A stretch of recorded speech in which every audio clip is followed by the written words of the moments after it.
चीता का परिवार भारी बारिश में फंस गया था। मूसलाधार बारिश लगातार बरस रही थी। उनकी हालत बहुत मुश्किल थी। ठंडा पानी उन्हें भिगो रहा था और ठंडी बारिश की बौछार में उनके शरीर कांपने से रुक नहीं रहे थे। आंखों में डर और बेचैनी भरी हुई थी।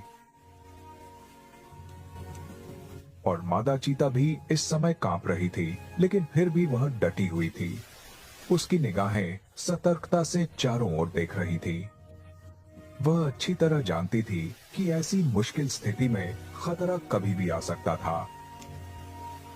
बारिश के बाद मौसम साफ हो गया। गर्म धूप नीचे बिखरी। एक खूबसूरत दिन की शुरुआत का प्रतीक था। शावक खुशी से अपनी मां के पास दुबके हुए थे। वे एक दूसरे को प्यार से चाट रहे थे। वह दृश्य बहुत अबुन और सुंदर था। अचानक मादा चीता ने कुछ दूरी पर एक शिकारी को देखा। काली सेना इस समय उनकी दिशा में आ रही थी। चीता मां तुरंत सतर्कता से देखने लगी। आमतौर पर शेर चीता के दुश्मन होते हैं। एक बार जब शेरों को पता चलता है कि उनके क्षेत्र में अन्य प्रतिस्पर्धी हैं, तो वे बिना किसी दया के उन पर हमला कर देंगे। नर शेर का आकार चीता से 5 गुना बड़ा होता है। लेकिन एक अकेली चीता मां के रूप में वह भाग नहीं सकती थी, क्योंकि उसके बच्चे भी थे। उसे अकेले लड़ना पड़ा। उसके बच्चे उसके पीछे पीछे चल रहे थे। एक बार जब नर शेर शावकों को देख लेगा, तो वह उन्हें तुरंत मार डालेगा।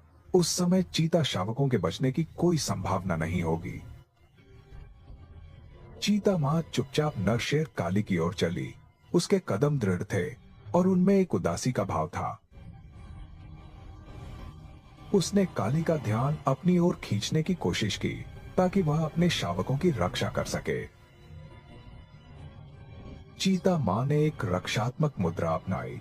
उसने अपने शरीर को सिकोड़ लिया और मुंह से धीमी दहाड़ निकाली।